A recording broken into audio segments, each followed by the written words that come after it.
Hello, and welcome to this Tuts Plus course on WordPress Multisite. In this course, you'll learn everything you need to know about WordPress Multisite. You'll learn how it works, you'll learn about the main differences between multi-site and a single-site WordPress installation, and you'll learn how to set it up and manage your network. So let's have a look in a bit more detail at what we'll cover in the course. In the first part of the course, I'll give you a tour of WordPress Multisite. So I'll introduce you to some resources you can use to help you learn about multi-site, such as this page on the WordPress Codex. I'll also introduce you to the network administration screens, and you'll see how these differ from the screens in a standard WordPress installation.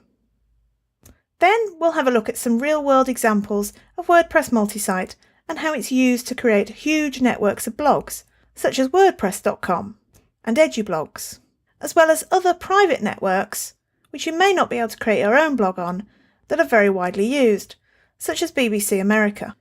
Once we've had a look at WordPress Multisite and how it works, we'll move on to actually installing Multisite in a fresh WordPress installation. And you'll see how you need to edit your WP config file and your htaccess file to install Multisite in your own site. We'll then move on to looking at how you manage your network. We'll look in detail at the dashboard and the admin screens that you have available to you as a network administrator, and at how you create sites and users on your network, as well as installing themes and plugins and updating your network settings.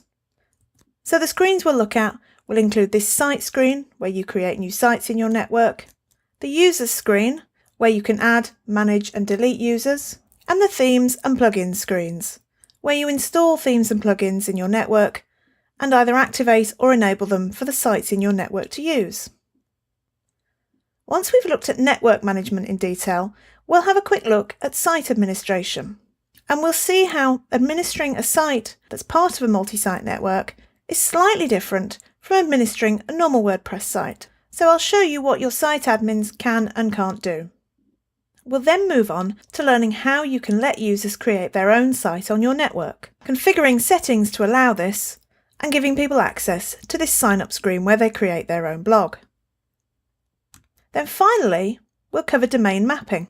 We'll install a plugin that lets you map any domain to any site on your network. So instead of using the main URL for your network, people creating sites on your network, or clients that you create sites for, can have their own domain, and anybody visiting that site will be none the wiser that the site is hosted on a multi-site network.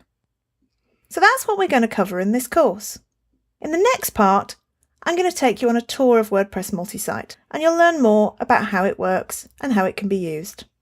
See you next time, and thanks for watching.